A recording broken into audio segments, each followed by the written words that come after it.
नमस्कार, मैं रविश कुमार। अरविंद केजरीवाल के मामले में भी गिरफ्तारी, जेल और बेल का खेल शुरू हो गया। प्रोसेस इज पनिशमेंट, प्रक्रिया ही सजा है। वही खेल जिसकी जाल से आज तक उमर खालिद नहीं निकल सका।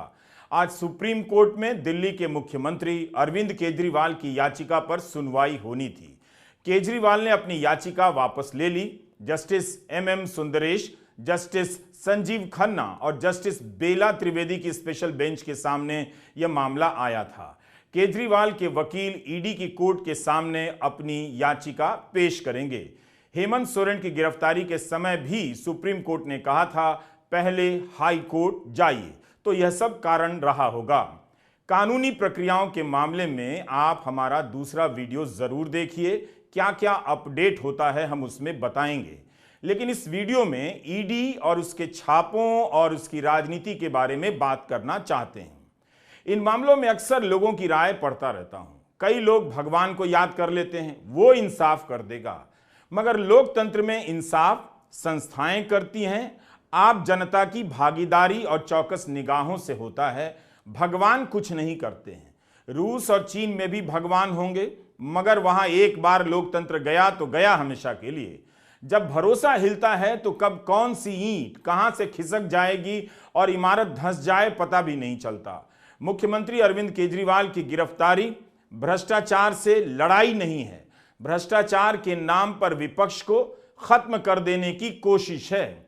अगर भ्रष्टाचार से लड़ाई होती तो आज चुनावी चंदे के बॉन्ड के मामले में छापे पड़ रहे होते, उन कंपनियों की जांच हो रही होती, बड़ी बड़ी कंपनियों के सीईओ गिरफ्तार हो रहे होते, उनसे पूछा जा रहा होता कि ईडी के छापे के बाद भी उन्होंने कई 100 करोड़ का चुनावी चंदे का बॉन्ड खरीदा, इतना पैसा कहां से आया, इसका पूरा हिस्सा या बड़ा हिस्सा बीजेपी को दिया, क्या यह पैसा घूस के रूप में दिया गया। बीजेपी के भीतर छापा पड़ रहा होता और मोदी सरकार के मंत्री गिरफ्तार हो रहे होते, क्योंकि इससे तो ईडी की बची खुची विश्वसनीयता भी समाप्त हो जाती है। उसके छापे के बाद कोई कंपनी उसी पार्टी की सरकार को चंदा दे दे जिसके अफसरों ने छापे मारे हैं, तो कैसे नहीं संदेह होगा कि मुकदमे से बचने के लिए पैसा दिया होगा। इसी लेन देन के मजबूत आधार पर सुप्रीम कोर्ट ने चुनावी चंदे के कानून को खत्म कर दिया, अवैध और असंवैधानिक बताया। आगे बढ़ने से पहले हम ये उदाहरण आपके सामने रखना चाहते हैं ताकि उन लोगों को जवाब मिल सके जो ये कहते हुए नहीं थक रहे कि ईडी ने गिरफ्तार किया है तो न्यायिक प्रक्रिया पर भरोसा करना चाहिए। हम इस वीडियो में बात करेंगे कि क्या आज की ईडी राजनीतिक मामलों में भरोसे के लायक है। जहानवी रेड्डी की यह खबर देख लीजिए, स्क्रोल न्यूज मिनट में छपी है। अरबिंदो फार्मा के मालिक पी शरद चंद्र रेड्डी इसी आबकारी नीति के मामले में सरकारी गवाह बन गए हैं, जिसमें केजरीवाल को गिरफ्तार किया गया है और मनीष सिसोदिया कई महीनों से जेल में हैं। इस आदमी को जब ईडी ने गिरफ्तार किया तो उसके 5 दिनों के बाद 5 करोड़ का चुनावी चंदे का बॉन्ड खरीदा और बीजेपी को दिया। इसी मामले में के कविता भी ईडी द्वारा गिरफ्तार कर ली गई हैं। के कविता विधान पार्षद हैं तेलंगाना में और पूर्व मुख्यमंत्री केसीआर की बेटी हैं। शरद चंद्र रेड्डी को 10 नवंबर 2022 को गिरफ्तार किया गया था। उसके बाद इसकी कंपनी बीजेपी के लिए 5 करोड़ का बॉन्ड खरीदती है। इसके अलावा सरकारी गवाह बन जाने के बाद रेड्डी ने बीजेपी को 25 करोड़ रुपए का चंदा दिया है। इस कंपनी ने कुल 52 करोड़ का बॉन्ड खरीदा, जिसमें से 34.5 करोड़ बीजेपी को गया। कंपनी ने 15 करोड़ बीआरएस को भी दिया है। इन पर आरोप है कि इन लोगों ने विजय नायर के जरिए आम आदमी पार्टी को कथित रूप से 100 करोड़ की रिश्वत दी और इसका इस्तेमाल गोवा के चुनाव में हुआ। शरद चंद्र रेड्डी के अलावा 2 अन्य सरकारी गवाह बन चुके हैं। कहने का मतलब यह है, एक आरोप तो अरविंद केजरीवाल जी की आम आदमी पार्टी पे है कि मनी ट्रेल नहीं है। ईडी मनी ट्रेल नहीं दिखा पा रही कि पैसा आम आदमी पार्टी के पास आया। मनी ट्रेल तो भारतीय जनता पार्टी तक पहुंच रहा है।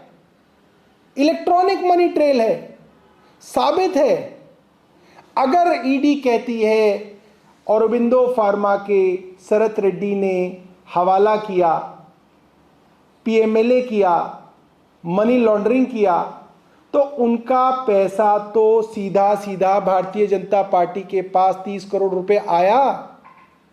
प्रोसीड्स ऑफ क्राइम तो भारतीय जनता पार्टी के पास जा रहा है, सबूतों के साथ जा रहा है, सुप्रीम कोर्ट के हवाले से आ गई ये बात, और आरोपी अरविंद केजरीवाल को बनाया जा रहा है। Money trail Bharatiya Janata party तक जा रही है।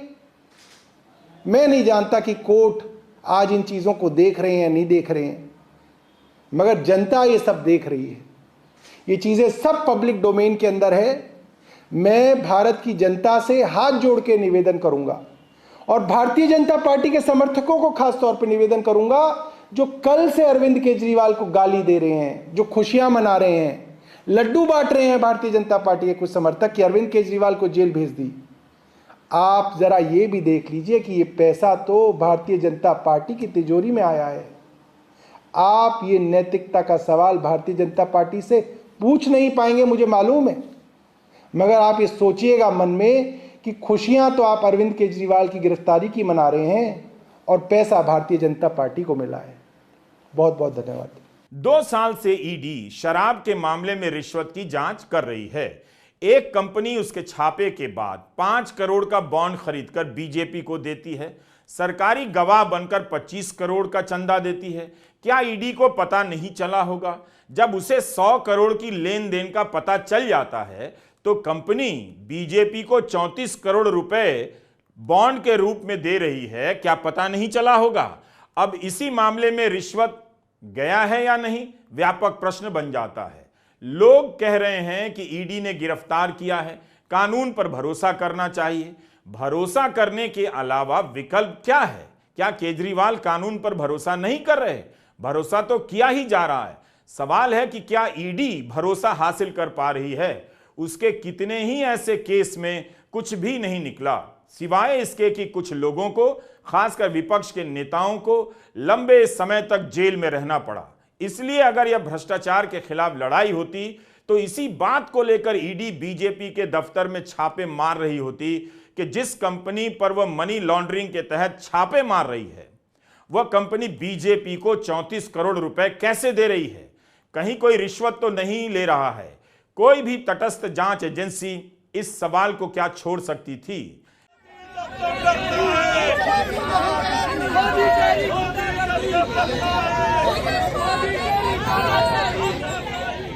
इसलिए अरविंद केजरीवाल की गिरफ्तारी भारत के लोकतंत्र के लिए बेहद खतरनाक संकेत है। बड़ी बात है, उनकी राजनीति से, उनके पूर्व बयानों से असहमत होने वाले नेताओं, सामाजिक कार्यकर्ताओं, लेखकों ने भी इस खतरे को समझा और केजरीवाल की गिरफ्तारी की निंदा की है। योगेंद्र यादव से लेकर प्रशांत भूषण तक ने इसकी निंदा की, जबकि दोनों केजरीवाल से घोर मतभेद रखते हैं। बंगाल की मुख्यमंत्री ममता बनर्जी, तमिलनाडु के मुख्यमंत्री एमके स्टालिन ने गिरफ्तारी की निंदा की है, शरद पवार ने निंदा की है और शिवसेना उद्धव की सांसद प्रियंका चतुर्वेदी से लेकर बिहार के पूर्व उप मुख्यमंत्री तेजस्वी यादव ने गिरफ्तारी को लेकर कड़े बयान जारी किए हैं। राहुल गांधी ने ट्विटर पर बयान जारी करते हुए लिखा है, डरा हुआ तानाशाह एक मरा हुआ लोकतंत्र बनाना चाहता है।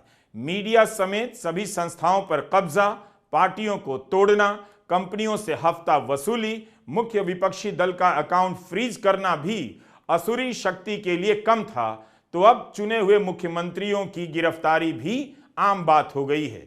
इंडिया इसका मुंहतोड़ जवाब देगा। कई लोगों ने याद दिलाया कि कांग्रेस के खिलाफ केजरीवाल ने कितने हमले किए, कांग्रेस की सरकार चली गई, नरेंद्र मोदी देश की राजनीति में आ गए, उनके लिए रास्ता बन गया। तब जब केजरीवाल कांग्रेस के खिलाफ हमले कर रहे थे, उस समय भारत का लोकतंत्र इस हाल में नहीं पहुंचा था जो आज है। तब रामलीला में धरना दिया जा सकता था, नए लोग मिलकर नई पार्टी बना सकते थे और पुरानी पार्टी को चुनौती दे सकते थे। आज हालात अलग हैं।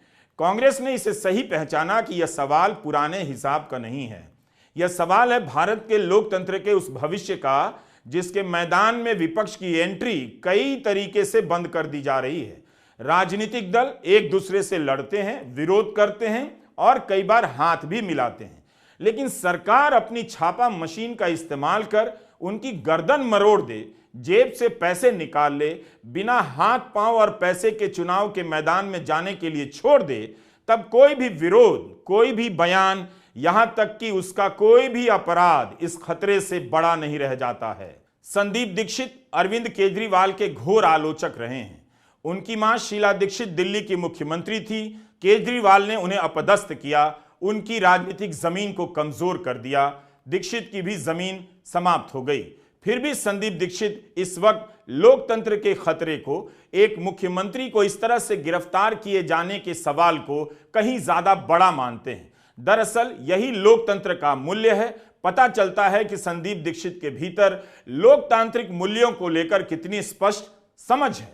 संदीप दीक्षित व्यक्तिगत खुन्नस निकाल सकते थे, कांग्रेस खुश भी हो सकती थी, मगर सबने लोकतंत्र के सवाल को सर्वोपरि माना और गिरफ्तारी की निंदा की।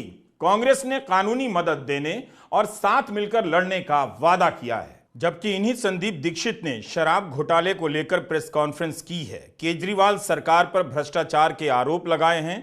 कांग्रेस ने एक नहीं कई बार प्रेस कॉन्फ्रेंस की है। बीजेपी उन सभी के हिस्से को लेकर वायरल कर रही है और सवाल पूछ रही है। जिस तरीके से और जिस समय केजरीवाल को गिरफ्तार किया गया है, कांग्रेस जानती है कि यह घोटाले के लिए नहीं, लोकतंत्र का गला घोटने के लिए किया गया है। तो यह समझना जरूरी है कि केजरीवाल की गिरफ्तारी उस दुस्साहस का प्रदर्शन है कि प्रधानमंत्री नरेंद्र मोदी को किसी बात से फर्क नहीं पड़ता। इससे भी नहीं पड़ता कि ईडी के छापे के बाद दूसरे दल के नेता बीजेपी में आ जाते हैं। इससे ईडी की विश्वसनीयता खराब होती है और अंत में उन पर सवाल उठते हैं, इसलिए उन्हें अपनी पार्टी में तो नहीं लेना चाहिए। प्रधानमंत्री मोदी को इससे भी फर्क नहीं पड़ता कि कई नेता तो ईडी का छापा पड़ेगा, इसी के डर से बीजेपी में आ जाते हैं। प्रधानमंत्री मोदी को इस बात से भी फर्क नहीं पड़ता है कि चुनावी चंदे के बॉन्ड के मामले में साफ दिख रहा है कि ईडी का छापा पड़ा है, उसके बाद कंपनियां बीजेपी को चंदा दे रही हैं। 1-2 करोड़ नहीं, 1,50,000 नहीं, कई 100 करोड़ रुपए का चंदा दे रही हैं।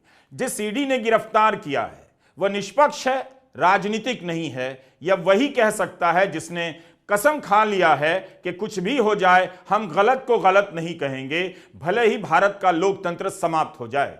बीजेपी के कार्यकर्ता ऐसा कह सकते हैं क्योंकि वे अपनी पार्टी तो छोड़ेंगे नहीं, मगर बीजेपी के लिए कहने वाले सामाजिक कार्यकर्ता, बुद्धिजीवी और पत्रकार चालाक लोग हैं। वे इन कुतर्कों से बीजेपी में सेट होना चाहते हैं ताकि मलाई खा सकें। बीजेपी के कार्यकर्ताओं को ऐसे लोगों से सतर्क रहना चाहिए। कार्यकर्ता जानता है अगर राजनीति में पुलिस का इस्तेमाल बढ़ा, जांच एजेंसियों का इस्तेमाल बढ़ा तो राजनीति खत्म हो जाएगी। हो सकता है आज बीजेपी सुरक्षित है, लंबे समय तक सुरक्षित रहे, सत्ता में रहे, लेकिन जब मैदान में कोई विरोधी नहीं होगा, रूस जैसा भारत हो जाएगा, तब उन कार्यकर्ताओं को भी राजनीति में क्या मजा आएगा। यह सवाल बीजेपी और आरएसएस के कार्यकर्ताओं से पूछा जाना चाहिए कि क्या वे ऐसे बियाबान में राजनीति करना चाहते हैं जहां केवल रेत ही रेत नजर आए, कोई पेड़ नजर ना आए।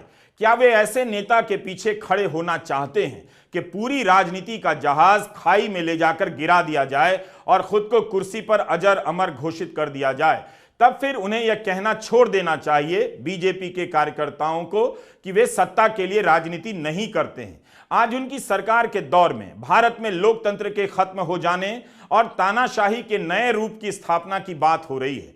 कुछ नहीं तो वे तमिलनाडु के राज्यपाल RN रवि की हरकतों को देख लें। मंत्री को शपथ नहीं दिलाते, अपने से मंत्री को बर्खास्त कर देते हैं। कोर्ट फटकार रहा है मगर कोई सुधार नहीं हो रहा।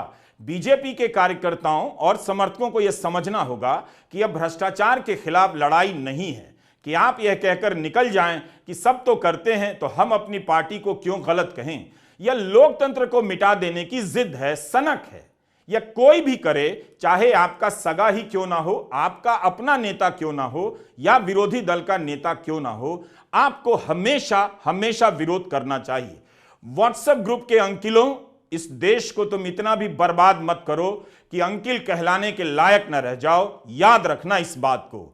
मोदी सरकार के पूर्व स्वास्थ्य मंत्री हर्षवर्धन ने केजरीवाल की गिरफ्तारी पर कहा है कि कर्मों का फल मिला है।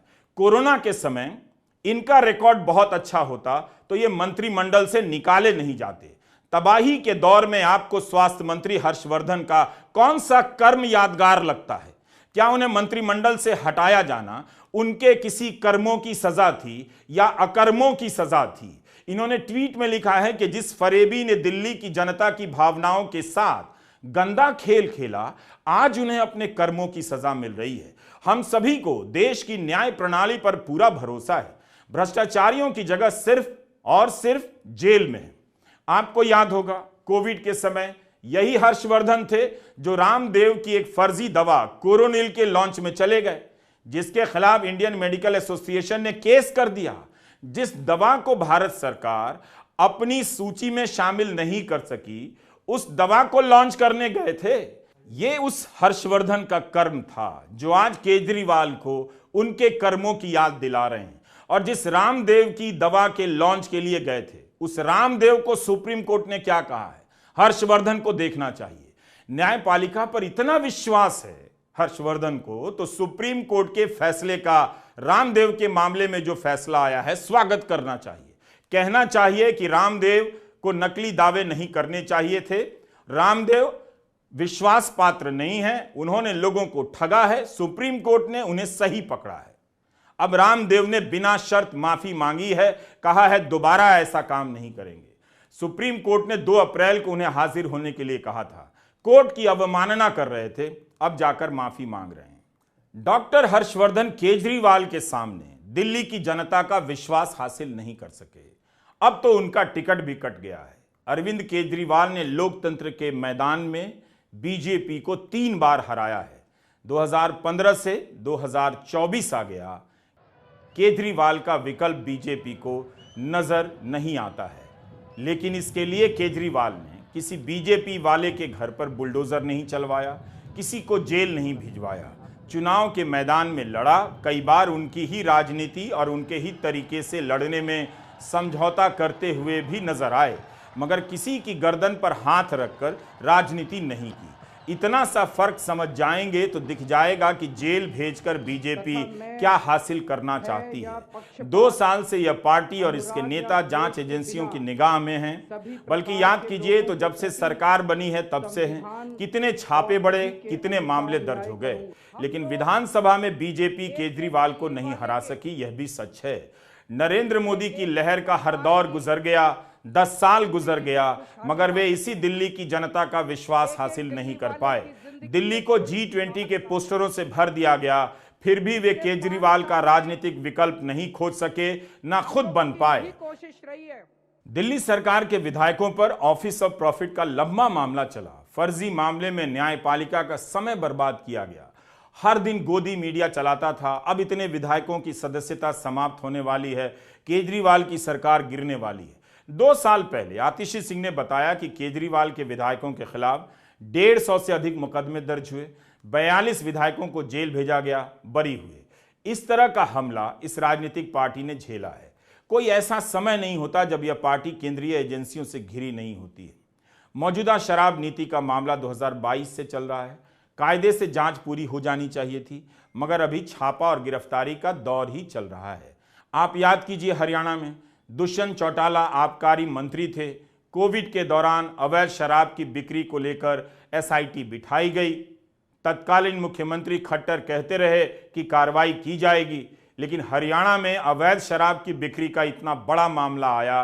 क्या आपने कभी ईडी के जरिए किसी को गिरफ्तार होते देखा है या सुना है? जिस तरह से आज अदालत के अंदर मामला विचाराधीन होने के बावजूद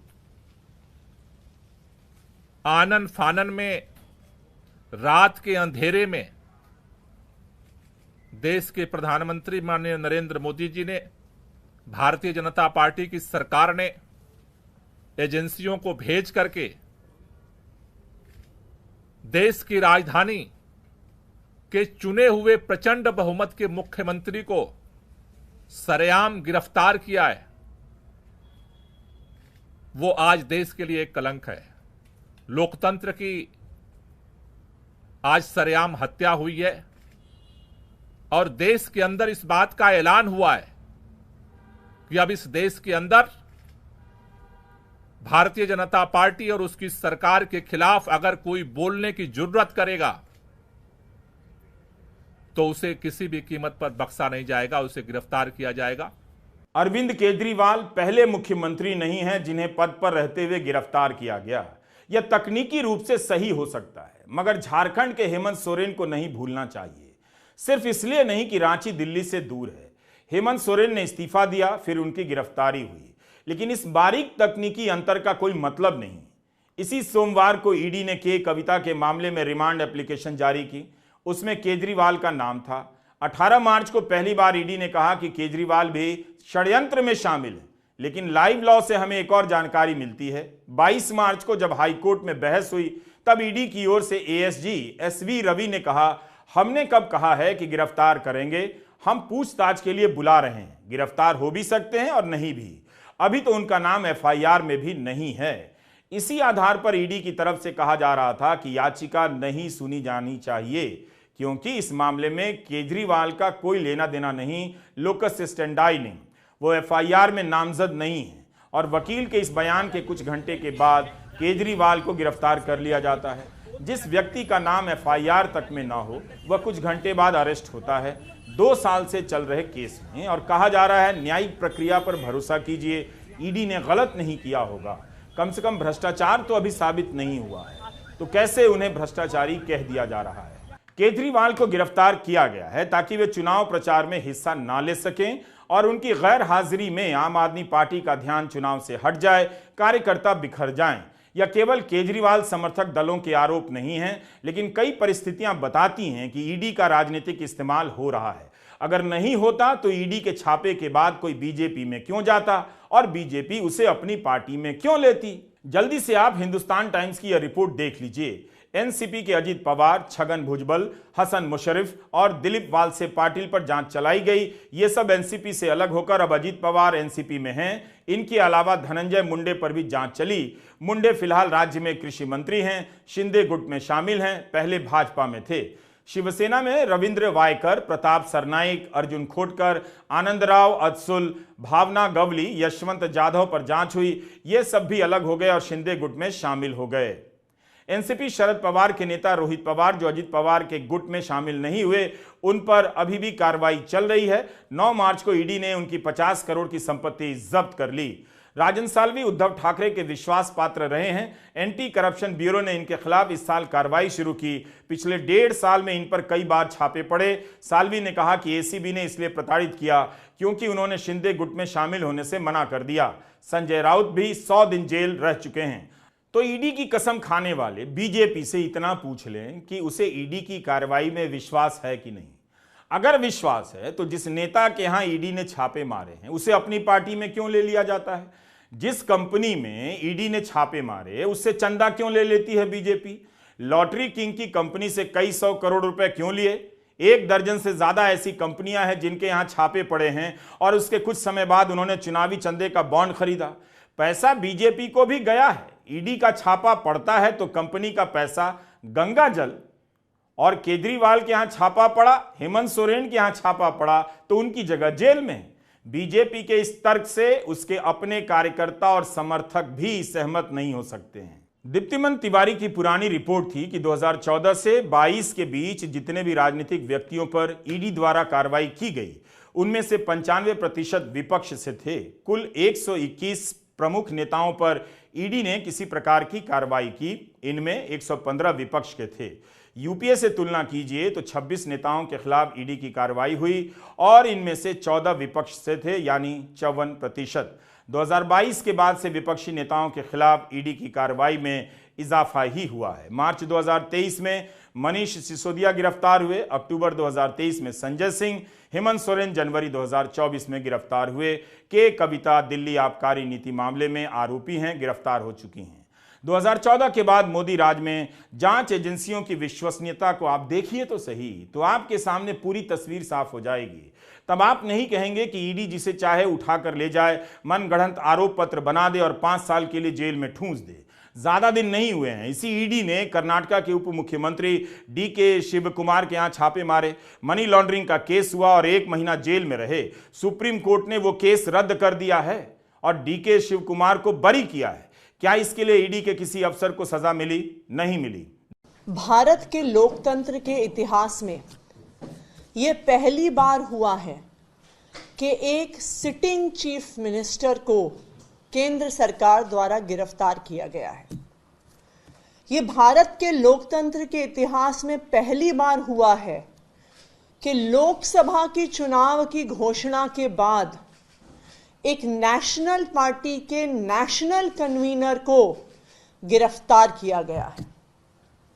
ये बिल्कुल साफ है कि अरविंद केजरीवाल जी की गिरफ्तारी भारतीय जनता पार्टी की एक राजनीतिक साजिश है।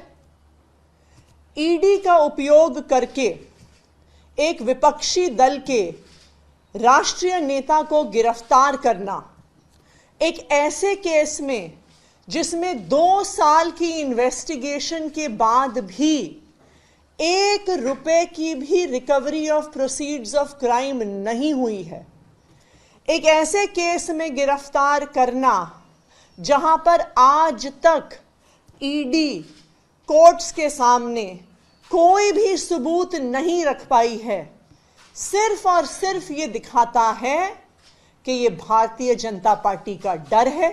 मनी लॉन्ड्रिंग खतरनाक होता जा रहा है। इसके प्रावधानों को सुप्रीम कोर्ट में चुनौती दी गई है। एक बार कोर्ट ने सही करार दे दिया। रिटायरमेंट से 2 दिन पहले जस्टिस खानविलकर ने फैसला दिया था कि ईडी गिरफ्तारी से पहले एफआईआर की कॉपी नहीं दिखाएगी, अनिवार्य नहीं है, जिसे ईडी की शब्दावली में ईसीआईआर कहते हैं। तत्कालीन जस्टिस रमना ने इस फैसले की समीक्षा के आदेश दे दिए। जस्टिस खानविलकर को रिटायरमेंट के बाद लोकपाल बना दिया गया और अब लोकपाल ने तृणमूल सांसद महुआ मोइत्रा के खिलाफ रिश्वत के बदले सवाल पूछने के मामले में एफआईआर दर्ज करने के आदेश दिए। सीबीआई ने एफआईआर दर्ज कर दिया है। तो ये लिंक समझिए। आज भरी अदालत में कपिल सिब्बल ने जो कह दिया वो याद रखिए। सिब्बल ने कहा कि जब इस अदालत का इतिहास लिखा जाएगा यह दौर स्वर्णकाल नहीं कहलाएगा। कितनी बड़ी बात सिब्बल ने अदालत के सामने कह दी। जिन लोगों को लग रहा है कि हर कोई इस दौर में चुप है, वो गलत हैं। कपिल सिब्बल जैसे लोग जोखिम उठा रहे हैं, भरी अदालत में उस सच को बयान कर रहे हैं जो सबको दिख रहा है। सिब्बल बीआरएस की नेता के कविता की गिरफ्तारी का विरोध कर रहे थे। ईडी ने उन्हें गिरफ्तार किया है। कपिल सिब्बल उनके वकील हैं। बेंच ने जब मामले को ट्रायल कोर्ट में भेज दिया तब सिब्बल ने यह टिप्पणी कर दी। जिस तरह जांच एजेंसियों का इस्तेमाल विपक्षी दलों के खिलाफ हो रहा है, एक ही रास्ता है कि चुनाव आयोग इसे चुनाव तक के लिए कम से कम रोक दे। 2 साल से इस एजेंसी से शराब के मामले में जांच पूरी नहीं हुई। क्या अनंत काल तक के लिए नेता जेल में रहेंगे? मनीष सिसोदिया को कितने समय से जेल में बंद रखा गया है? क्या वही हाल केजरीवाल का भी किया जाने वाला है? लगता तो ऐसा ही है। इसी 20 मार्च को सुप्रीम कोर्ट के जस्टिस संजीव खन्ना और जस्टिस दीपांकर दत्ता की बेंच ने ईडी को फटकार लगाई। कहा कि बार बार पूरक चार्जशीट दायर कर जमानत को रोकने की यह कोशिश अच्छी नहीं है। ईडी अनिश्चित काल तक के लिए जांच करती रहती है और बिना सुनवाई के ही आरोपी को जेल में रखने की परिपाटी अपनाई जा रही है। इस पर तो आप ध्यान दें, यह कोर्ट ने कहा है। उसी ईडी के बारे में जिसकी गिरफ्तारी पर लेक्चर दिया जा रहा है कि ईडी एक निष्पक्ष संस्था है, उस पर भरोसा रखना चाहिए। इसलिए केजरीवाल की गिरफ्तारी भ्रष्टाचार की लड़ाई नहीं है, यह लड़ाई है ही नहीं। इसके पीछे आप कानून और उसके तहत किया जाने वाला अपराध मत देखिए, बल्कि अपराध के नाम पर लोकतंत्र का गला घोटने का अपराध देखिए, दिख जाएगा। नमस्कार, मैं रवीश कुमार।